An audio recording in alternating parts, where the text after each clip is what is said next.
为什么周卫国假扮的日本大佐能把一个少将骗得团团转？就这么说吧，一个30岁就当上大佐，京都口音，北辰一刀流的剑法，假如天皇骤然离世，他大概率也是核心顺位继承者之一。是你敢不敢赌他是假扮的？看过《雪豹》这段名场面的观众，大多只会感慨周卫国演技炸裂，气场拉满。但这场看似离谱的骗局，根本不是主角光环加持，而是精准拿捏了旧日本军队最腐朽、最致命的底层规则。堂堂少将被一个年轻大佐拿捏得唯唯诺诺，不敢反驳，放在2战真实的日军体系里，不仅合理，甚至可以说是必然结果。很多人对日军军衔晋升没有概念，总觉得大佐只是普通中层军官，少将级别远高于他，没必要畏惧。可真实的日军晋升体系里，30岁的大佐是碾压绝大多数高层的存在。旧日本陆军有着极其严苛的晋升停年制度，每一级军衔都有硬性服役年限门槛，几乎没有破格越级的可能。从少尉起步，层层累加资历，一名普通科班出身的日军军官按部就班晋升到大佐，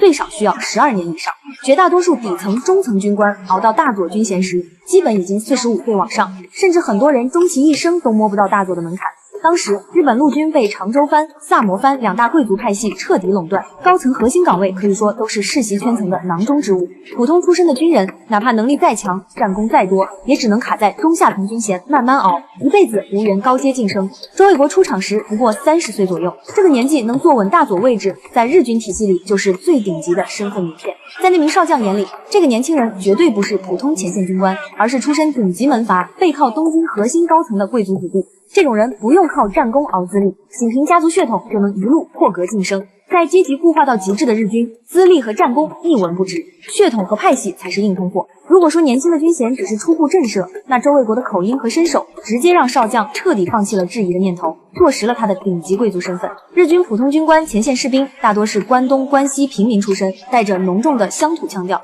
但周卫国一口纯正流利的京都公家口音，这是日本宫廷和顶级贵族才使用的语言，敬语体系复杂考究，普通军人别说会说，连听都很少听到。在当时的日本，口音就是身份的天然分界线，一听京都腔就等同于顶级士族、皇室近臣的标签。除此之外，周卫国展露的北辰一刀流剑法更是身份的终极佐证。这套剑法是日本传统剑术的名门正派，在士族阶层中广为流传，需要从小拜师系统修习，普通前线军人根本没有这个时间和条件。结合30岁大佐的逆天晋升速度，纯正京都贵族口音，正统士族剑法，3个细节层层叠加，在少将心中，眼前这个人的背景已经非常恐怖了。他根本不是随便调来的普通军官，而是东京大本营派下来有皇室和顶级藩阀撑腰的核心子弟。如果说这个少将一开始还有怀疑，那么在真切体会过这位假扮的大佐有多嚣张跋扈、目中无人后，这仅剩的怀疑也都被打碎了。那么少将级别显然更高，手握实权，为什么不敢偷偷核实身份呢？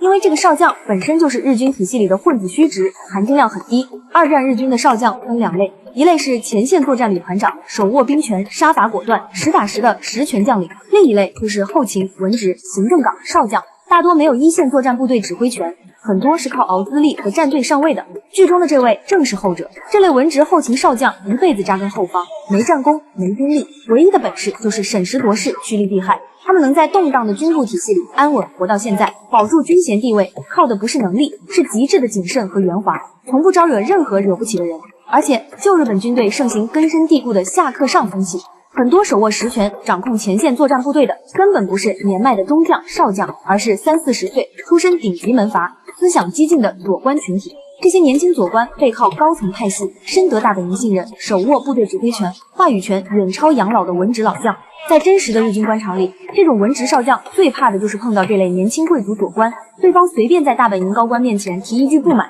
就能直接断送自己半生熬来的仕途，甚至牵连身家性命。安稳半辈子的富贵和性命根本不值得用来赌一次对方的真假，所以他全程恭敬顺从，小心翼翼。这段经典骗局要说最精彩的，不是周卫国的伪装演技，而是这场骗局之下基于历史的心理博弈。少将不是被周卫国震慑的，是被他包装出来的这个身份背后根深蒂固的阶级思想震慑的。